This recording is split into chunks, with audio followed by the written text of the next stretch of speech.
চলে এলাম বন্ধু আরেকটি নতুন রেসিপি নিয়ে। আজ আমি তৈরি করব রূপচাঁদা মাছ। এই মাছ খুবই টেস্টি হয়। চলুন শুরু করি। নমস্কার বন্ধুরা, আমি মৌসুমি উইথ মৌসুমি চ্যানেলে সবাইকে স্বাগত। এখানে আমি একটা রূপচাঁদা মাছ নিয়েছি, যেটাকে এরম ভাবে কেটে 4 টুকরো করে নিয়েছি।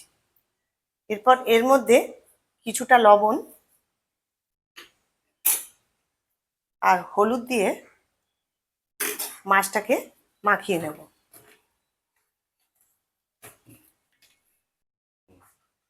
কড়াই গরম হয়ে গেছে, এখানে পরিমাণ মতো সর্ষের তেল দিলাম।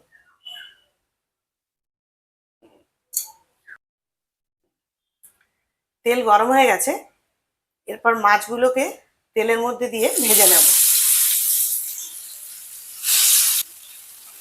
মাছটাকে আমি খুব কড়া করে ভাজবো না, কারণ এই মাছটা জ্যান্ত ছিল।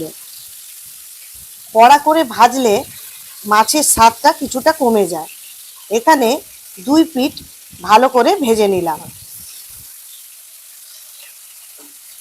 মাছগুলোকে আমি 2 পিঠ ভেজে নিয়েছি, এরপর মাছগুলোকে তুলে নেব।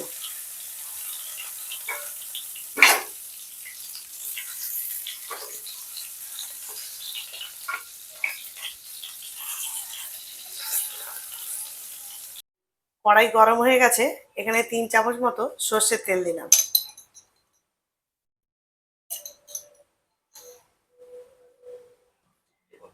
হাফ চামচ গোটা জিরে ফোড়ন দিলাম।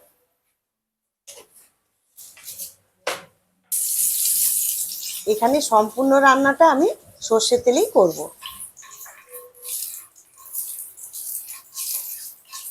একটা বড় সাইজের পেঁয়াজ, এটাকে কুচিয়ে রেখেছিলাম, এটাও দিয়ে দিলাম। পেঁয়াজটাকেও একটু লাল করে ভেজে নেব।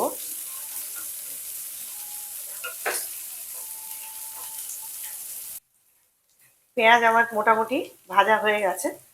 এরপর 2টো মিডিয়াম সাইজের টমেটো কুচিয়ে রেখেছিলাম, এটাকে দিয়ে দিলাম।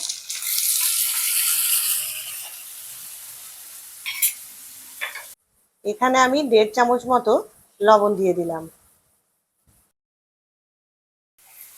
আর 2টো চেরা কাঁচা লঙ্কা দিয়ে দিলাম। সামান্য নাড়াচাড়া করে নেব। যতক্ষণ না টমেটো নরম হয়ে আসছে ততক্ষণের জন্য ঢাকা দিয়ে রাখবো।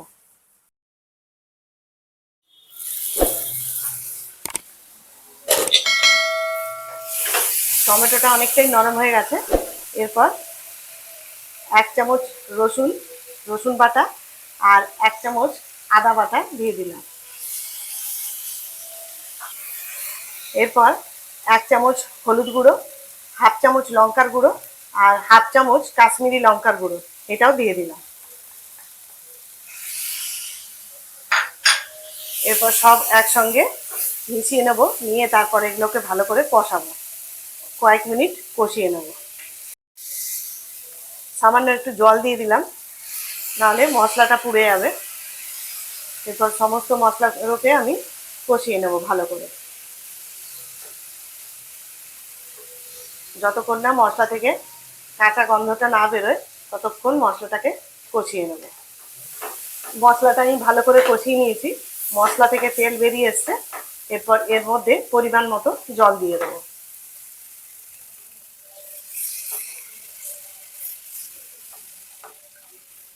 এখানে আমি 3 কাপ গরম জল দিয়েছি।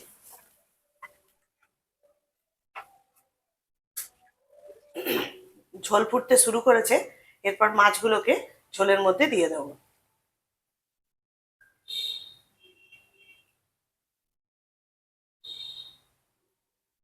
পাঁচ মিনিটের জন্য এটা ঢাকা দিয়ে রাখবো।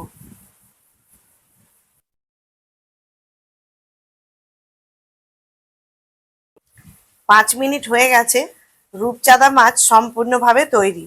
শেষে মাছের উপর ধনেপাতার কুচি ছড়িয়ে দিলাম। মাছ আমার পরিবেশন করার জন্য তৈরি।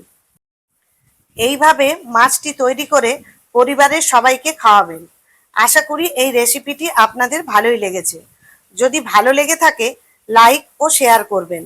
আর যদি আপনি আমার চ্যানেলে নতুন বন্ধু হয়ে থাকেন তাহলে চ্যানেলটিকে সাবস্ক্রাইব করে দেবেন। ভালো থাকবেন, সুস্থ থাকবেন। ধন্যবাদ।